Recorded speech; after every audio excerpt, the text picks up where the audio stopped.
আলাইকুম। আমি আমার বক্তব্য শুরুর আগে প্রথমে আমি স্মরণ করছি হাজার বছরের শ্রেষ্ঠ বাঙালি জাতির জনবন্ধু শেখ মুজিবুর রহমানকে এবং আমাদের সম্মানিত মাননীয় প্রধানমন্ত্রী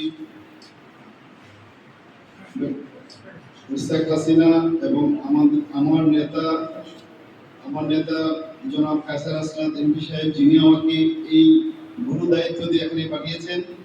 তারপর আমি স্মরণ করি এই মাদ্রাসার সাথে যারা সম্পৃক্ত হবে, জমি দিয়ে টাকা পয়সা দিয়ে সারা জীবন কাটিয়ে দিচ্ছেন, আমাদের বড় হুজুর, তার পরিবার, হাজী আব্দুল বারেক সাহেব, তারপরে সাথে কাকা ভাই বোন যারা আছেন, পাশাপাশি আমাদের বড় বলি আমাদের আবেদ আলী চাচা, তারপরে আমাদের এই ইব্রাহিম সাহেবের বাবা, তারপরে আমাদের এনাম সাহেবের বাবা, আমার বাবা, মাস দিয়া হোক চাল দিয়া হোক আমরা সাহায্য করছি।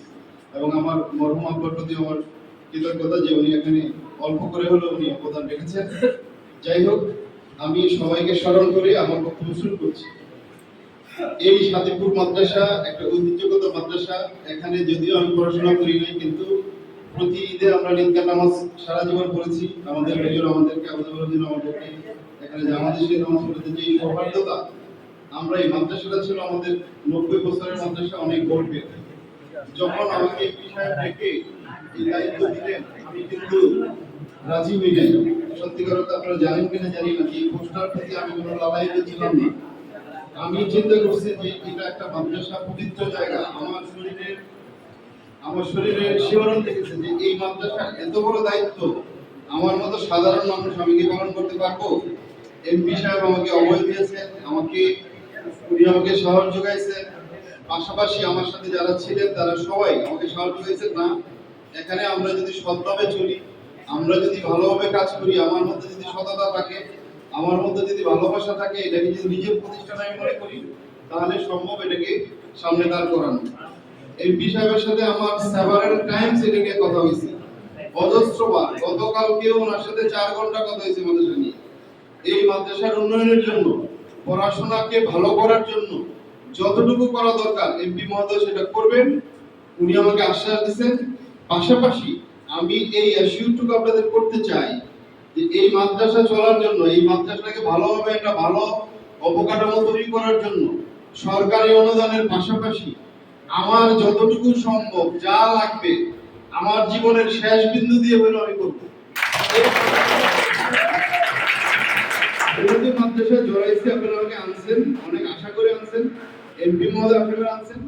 এইটাকে সুন্দর করে একটা বাগানের মতো, ফুলের বাগানের মতো করার জন্য বেশি লাগে না। প্রিন্সিপাল সাহেব যদি আমার পাশে থাকেন, টিচাররা যদি আমার সাথে থাকেন, এবং আমার গ্রামবাসী, আপনারা আমার আবু জাফর থেকে ধরে যারা আমার গ্রামবাসী সবাই আছেন, আপনারা যদি আমাদেরকে সহযোগিতা করেন, দ্যাটস এনাফ। আমরা পারবো, আমি সেই বিশ্বাস করি, আমি সেই আশা রাখি।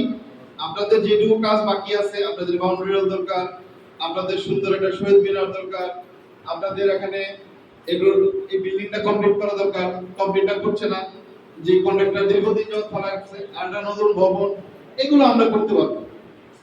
তো এই জিনিসগুলো আমরা করবো, এগুলো আমাদের প্ল্যানিং আছে। কিন্তু সবার আগে যেটা দরকার, আপনাদেরকে কথা দিতে হবে, আপনারা টিচাররা যদি সবাই এক না হন, আপনারা যদি সম্মিলিতভাবে সবাই একজোটে একটা 11 জনের টিম না হন, তাহলে আমার স্টুডেন্টরা ঠিকমতো পড়াশোনা পাবে না।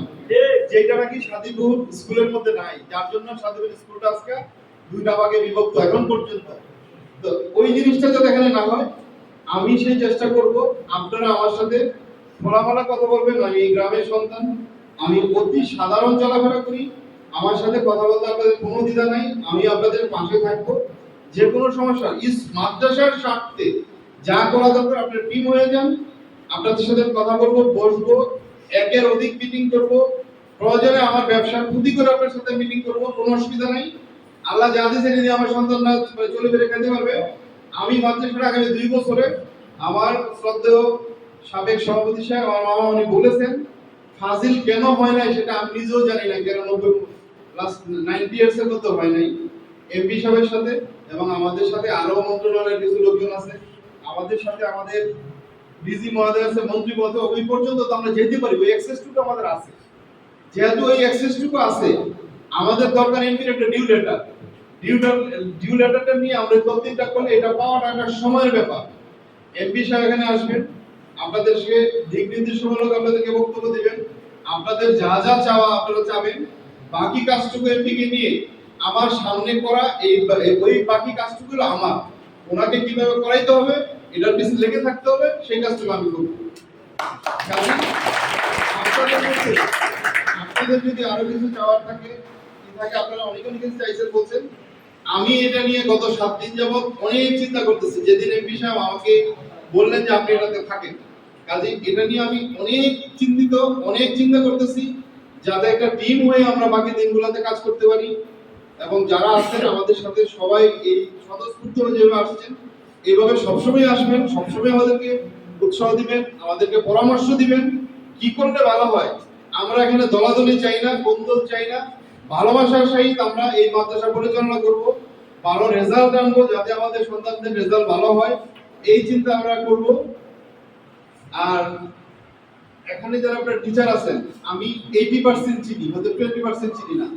অনেকেই হাবিব আছে আমার বন্ধু, আমার ক্লাসমেট, সে আমার টিচার।